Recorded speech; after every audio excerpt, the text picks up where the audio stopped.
Love story வந்து November 5th அப்போ start ஆச்சு. 2013 அப்போ ஸ்டார்ட் ஆச்சு. அப்போ தான் அவர் எனக்கு ப்ரப்போஸ் பண்ணார். நிறைய சாக்லேட்ஸ் ரோசஸ்லாம் கொடுத்து எனக்கு ப்ரப்போஸ் பண்ணார். ரொம்ப ஃபேன்சியாக இல்லை, அதெல்லாம் இப்போ இல்லை, அது ரொம்ப ஃபேன்சியாக இல்லை. பட் ஒவ்வொரு நாளும் வந்து எனக்கு ப்ரப்போஸ் பண்ணுறவன் ஏதாச்சும் பண்ணிட்டு தான் இருப்பேன். ஒரு ஃபோட்டோ, குடும்ப ஃபோட்டோ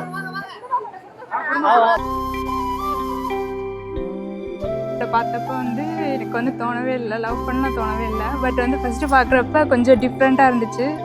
அதுக்கப்புறம் வந்து ஆமாம் ஈஸியாக அதில் வந்து உங்களை பார்த்தேன். அப்புறம் வந்து எனக்கு பிடிச்சிருச்சு. சும்மா பார்த்தாலே பிடிச்சிருச்சா? அதெல்லாம் தெரில, ஒரு கேரிங் அவ்வளோதான்.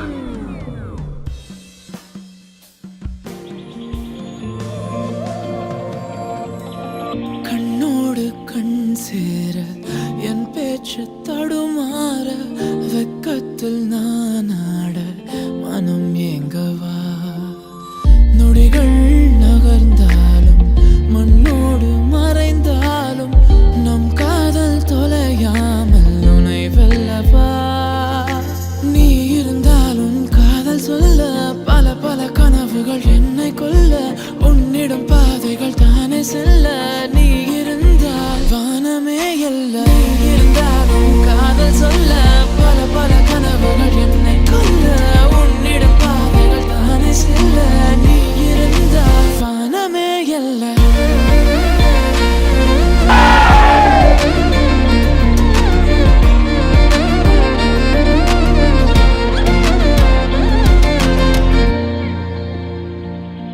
வந்து என்னை அவ்வளோ பிடிக்கும் கௌதம்க்கு.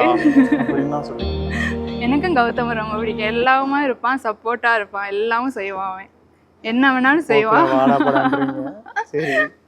ஆமாம், அவ்வளோதான். லவ் ஸ்டோரிக்கு இன்னையோட எண்ட் வச்சிருங்க. அடுத்து மேரேஜ் ஸ்டோரி ஸ்டார்ட்.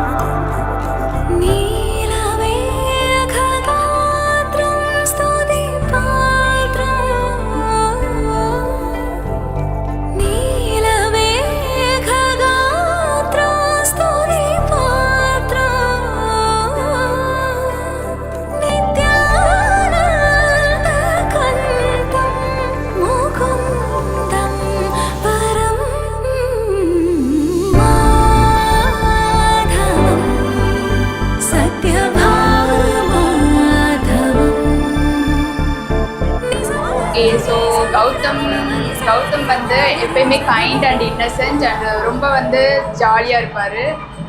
யாராச்சும் ஏதாச்சும் ஹெல்ப் பண்ண நினச்சா டக்குன்னு ஓடி போய் பண்ணிடுவார். அவர் வந்து எதுவுமே பார்க்கவே மாட்டார். எனக்கு மட்டும் இல்லை, சுற்றி இருக்கவங்க எல்லாருமே, நான் என்னை டிபெண்ட் பண்ணிக்கவங்க எல்லாருமே ரொம்ப கேர் பண்ணி பார்த்துப்பாங்க.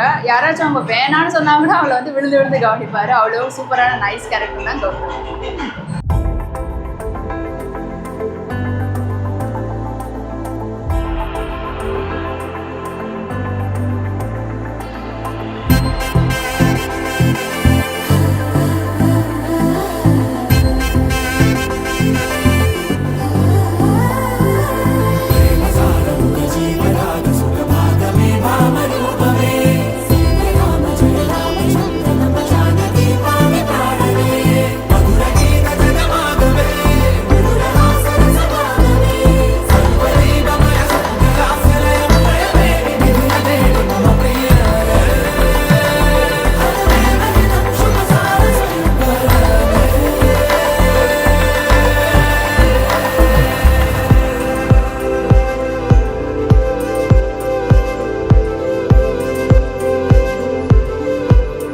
கீர்த்தி, நீயும் மாப்பிள்ளையும் நல்லா சந்தோஷமாக இருங்க, அதுதான் எனக்கு முக்கியம். அவங்களுக்கு லட்சியம் இதுதான், ஃபாரின் போய் வேலையை வாங்கி வீட்டை வாங்கிட்டு அதுக்கப்புறம் கல்யாணம் பண்ணிக்கணும்னு. இங்கிட்டு பாப்பா மட்டும்தான், அங்கிட்டு பையன் வேலைக்கு போயிட்டான்னா நான் தனியாக இருக்கேன். அவரும் எங்கள் பையன் போல தான்.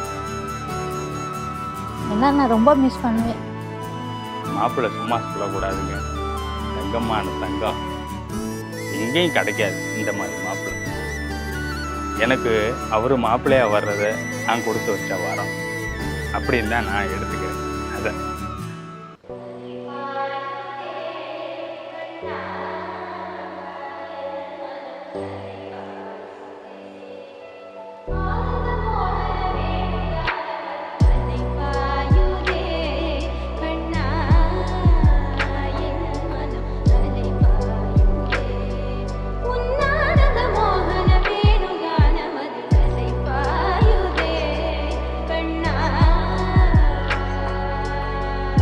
நிறைய எனக்காக வந்து சாக்ரிஃபைஸ் பண்ணியிருக்காரு இவர். ஸோ வந்து இன்னும் நான் ரியலி sacrifice பண்ண அப்ரிஷியேட். வேண்டியதா இருக்கு போல நாளைக்கு நாளைக்கு. இரண்டு மனம் இணைய இணைய இணைய பிறந்த பயனடைய அடைய அடைய ஊர் பார்க்க